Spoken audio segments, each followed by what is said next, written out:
Om Shanti. Good morning मीठे बाबा। आज 14 ଜାନୁଆରୀ 2026 ସାକାର ମୁରଲି ବାବା କହୁଛନ୍ତି, ମିଠେ ବଚ୍ଚେ ପାଦେ ପାଦେ ବାବାଙ୍କର ଶ୍ରୀମତରେ ଚାଲୁଥାଅ।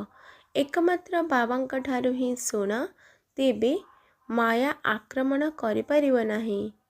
ଆଜିର ପ୍ରଶ୍ନ, ଉଚ୍ଚ ପଦ ପ୍ରାପ୍ତ କରିବାର ଆଧାର କ'ଣ? ଆଜିର ଉତ୍ତର, ଉଚ୍ଚପଦ ପ୍ରାପ୍ତ କରିବା ପାଇଁ ବାବାଙ୍କର ପ୍ରତ୍ୟେକ ନିର୍ଦ୍ଦେଶ ଅନୁସାରେ ଚାଲୁଥାଅ। ବାବାଙ୍କର ଯେଉଁ ନିର୍ଦ୍ଦେଶ ମିଳିଲା ତାକୁ ପିଲାମାନେ ମାନିନେବା ଉଚିତ। ଏମିତିକି ଅନ୍ୟ କୌଣସି ସଂକଳ୍ପ ମଧ୍ୟ ଆସୁନଥିବ। 2 ନମ୍ବର, ତୁମେମାନେ ଏହି ଆତ୍ମିକ ସେବାରେ ଲାଗିଯାଅ। ତୁମକୁ ଅନ୍ୟ କାହାର ବି ସ୍ମୃତି ଆସିବା ଉଚିତ ନୁହେଁ। କଥାରେ ଅଛି, ନିଜେ ମରିଗଲେ ଦୁନିଆ ମରିଗଲା। ଅର୍ଥାତ୍ ଏହିଭଳି ହେଲେ ଯାଇ ଉଚ୍ଚ ପଦ ମିଳିପାରିବ। ଆଜିର ଗୀତ, ତୁମ୍ହେ ପାକେ ହାମନେ।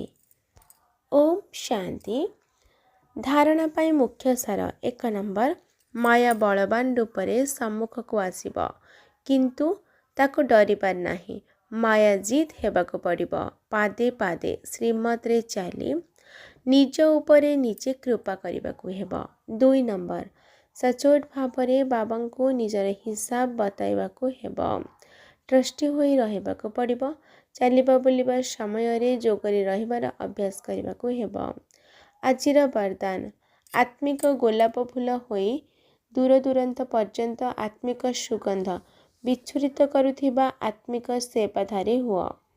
ଆଜିର ବିସ୍ତାର, ଆତ୍ମ ଅଭିମାନ ସ୍ଥିତିର ସୁଗନ୍ଧଯୁକ୍ତ ଆତ୍ମା ନିଜର ମନୋବୃତ୍ତି ଦ୍ୱାରା ଆତ୍ମ ଅଭିମାନୀ ସ୍ଥିତିର ସୁଗନ୍ଧ ଦୂର ଦୂରାନ୍ତ ପର୍ଯ୍ୟନ୍ତ ବିଚ୍ଛୁରିତ କରିଥାନ୍ତି। ସେମାନଙ୍କ ଦୃଷ୍ଟିରେ ସର୍ବଦା ସୁପ୍ରିମ ରୁହ, ଅର୍ଥାତ୍ ପରମାତ୍ମା ସମାହିତ ହୋଇ ରହିଥାନ୍ତି। ସେମାନେ ସର୍ବଦା ଆତ୍ମାକୁ ଦେଖିଥାନ୍ତି ଏବଂ ଆତ୍ମା ସହିତ ହିଁ କଥାବାର୍ତ୍ତା କରିଥାନ୍ତି। ମୁଁ ଆତ୍ମା ଅଟେ, ସର୍ବଦା ପରମାତ୍ମାଙ୍କ ଛତ୍ରଛାୟା ତଳେ ରହୁଛି ଏବଂ ମୋର ନିର୍ଦ୍ଦେଶକର୍ତ୍ତା ସ୍ୱୟଂ ପରମାତ୍ମା ଅଟନ୍ତି।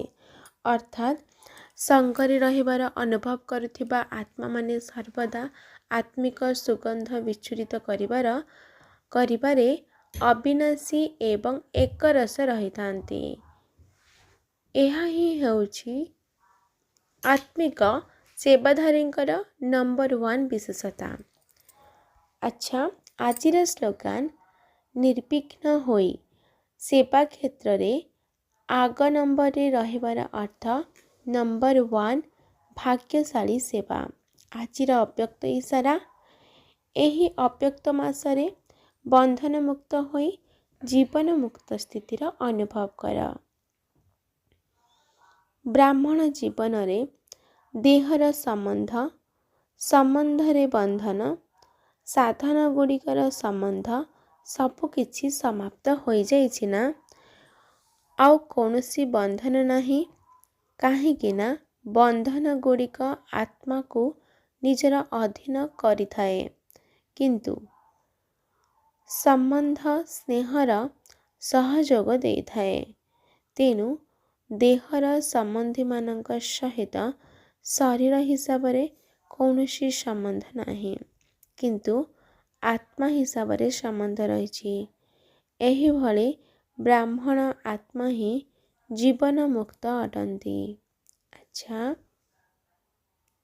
ଆଜିର ୟାଦ ପ୍ୟାର, ମିଠେ ମିଠେ ଶିଖିଲାଦେ ସନ୍ତାନମାନଙ୍କ ସହିତ ମାତା ପିତା ବାପଦାଦାଙ୍କର ମଧୁର ସ୍ନେହ ସମ୍ପନ୍ନ ଶୁଭେଚ୍ଛା ଏବଂ ସୁପ୍ରଭାତ।